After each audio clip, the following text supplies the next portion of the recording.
In 1907, Britain and France embraced Russia. They used honey, in a triple alliance, Britain, France and Russia. And the honey that they used to trap Russia was that if we win the war that's coming with the Ottoman Empire, you will get Constantinople, which is what Russia wants. But they promised Russia one thing through the front door, and they took it back through the back door, like what they did to the Arabs. These are people with PhDs in deception. If they tell you that the sun is shining, don't believe them. Go outside and look up in the sky, see whether the sun is shining. When the Russian army had fought in the First World War and had suffered the most losses, the brunt of the kill were Russians. And they were now winning the war. And the Ottoman Empire was collapsing. And the Russian army is only an arm's length away from Constantinople. They don't want Russia to get Constantinople. No. So what did they do? Russian Jews organized and executed the Bolshevik Revolution, which overthrew the Russian monarchy. They killed the Tsar and the whole family, overthrew the government, and took Russia out of the war. So the Russian army had to stop in its tracks and could not go to Constantinople. In other words, the Russian Jews stabbed Russia in the back. They did more than that. They brought communism. Communism is not Russian. These dum-dums don't understand that. Communism was created to destroy Russia. Why don't these dum-dums understand it? Communism is not Russian. Communism was created to destroy Russia, to destroy the Russian Orthodox Church. So they brought communism in the Soviet Union.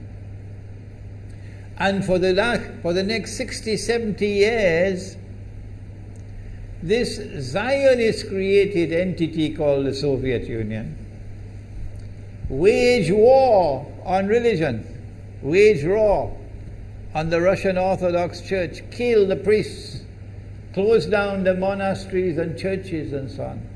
60, 70 years. And then, when the appropriate time came and Israel came into being, it is this same Soviet Union which opened the doors for millions of Russian Jews to now migrate to Israel. If you go to Israel today, you might believe you're in Russia. So many people speaking Russian. These are the Russian Jews. And then the Soviet Union, 6 years after Israel came into being, did something strange and mysterious. Crimea is Russian territory. Crimea is a part of Russia.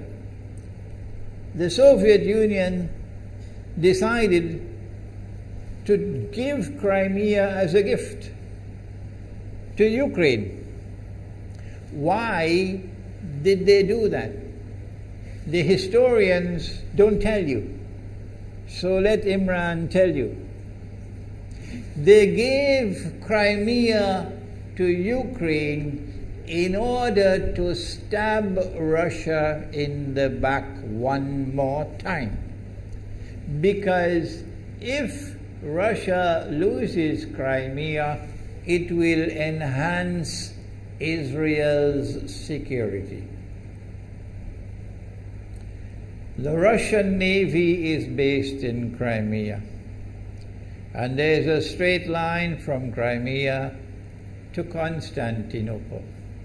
To get out of the Black Sea and to get into the Mediterranean Sea, you got to pass through the Bosphorus. And the city of Constantinople is located right there on the Bosphorus. So they gave Crimea as a gift to Ukraine. They never bothered to consult the people of Crimea and get their consent. No. They never bothered to seek the permission of the Russian people. No. But Washington doesn't want to hear that. The foolish man who now sits in the White House of the United States, the foolish man who would like to pretend that he's a man of wisdom, he doesn't want to hear. But what are the rights of the Russian people? Were they not violated? Do they not have the right to correct Iran and recover the territory which was unjustly taken away from them on Israel's behalf? Obama doesn't want to hear that. It's inconvenient for them. But in this masjid, we will expose whether it's convenient to you or not. They did more than that. Not only did they give Crimea to Ukraine, but earlier on they gave eastern Ukraine. Eastern, part of the now eastern Ukraine was Russian. It was Russian. And the Soviet Union gave it as a gift to Ukraine. Why is it being given to Ukraine? Answer is that when the proper moment comes, the same people who brought the Soviet Union into being now have a method by which they can cause it to collapse. The method that they're using now in Venezuela, popular demonstrations, they did it in Egypt, they did it in Tunisia, they are masters of that.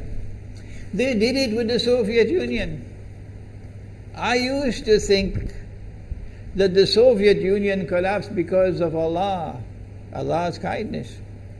But I was wrong. No, it was the Zionists who brought down the Soviet Union because they didn't need it anymore.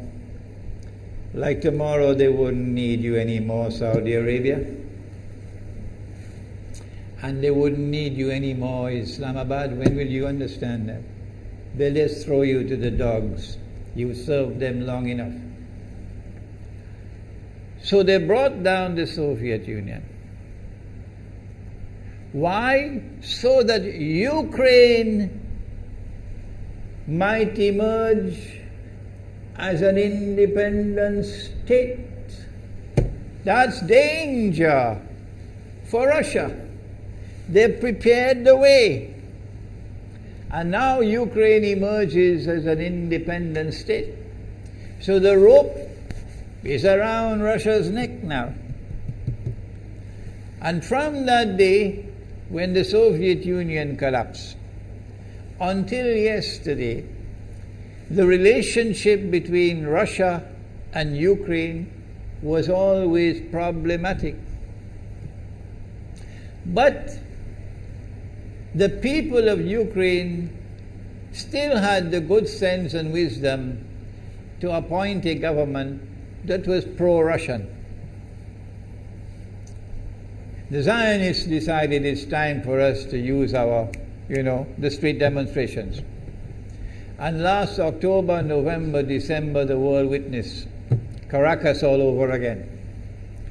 And eventually, the Zionists got what they wanted.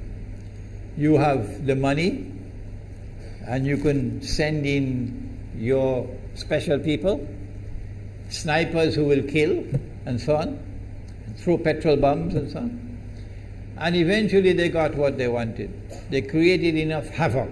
May Allah protect Malaysia from that. Ameen. Ameen. And the president of Ukraine fled. He's a democratically elected according to your method, Mr. Obama, according to your system. He's a legally elected president of Ukraine. And he had to flee. And these hypocrites in Washington and London and Paris who would like us to believe that they are honorable men. They are not. Instead of standing on the side of the legally appointed president and demanding the rule of law, they all showed their colors as hypocrites in immediately recognizing the new government in Ukraine. The new government in Ukraine is anti-Russian. That's what they wanted. That's why they brought down the Soviet Union, to bring in a Ukraine into being as independent state, and then to eventually get an anti-Russian government in Ukraine. If by Allah's kindness Putin had not intervened and been so spectacularly successful, this is what the plan would have been. The new government in Ukraine would have joined NATO, and Russia could not stop it. And when the new government in Ukraine joined NATO, NATO will then send its armed forces into Ukraine. It could include nuclear weapons. Then Ukraine will pick a fight with Russia and decide that Russia must now vacate Crimea. Shut down your naval base. The rope is now tightened around your neck. Russia has to put its tail between its legs and withdraw its fleet, Black Sea Fleet, from Crimea. Russia is no longer a naval power. Crick crack, you finish. And Israel will celebrate. That was the master plan. But Allah planned, and Allah's plan was successful. And it is time for the Muslim world to recognize and to see, I cannot influence governments, so what can I do? Don't bother, you waste your time with governments. But the people can understand that this was Allah's plan. They planned, the enemy planned for so long, and at the last moment Allah intervened. And Putin was able to get the people of Crimea to vote in a referendum. And they voted 90-something% in favor of returning to Russia. They were a part of Russia, and they want to return to Russia. So Putin was successful in delivering to the Zionist movement the first defeat it has ever suffered, significant defeat, in the more than 100 years since the Zionist movement was established. If that is not a sign from Allah, it's time for you to wake up. Putin is now succeeding in eastern Ukraine as well, because they're barking like dogs in Washington and London and Paris. Barking. It is Russia which is doing it. It is Russia which is doing it in eastern Ukraine. Oh, but when the Ukrainian government send the Ukrainian armed forces into eastern Ukraine, they don't want to fight. They say, we will not fight our own people. They refuse to fight.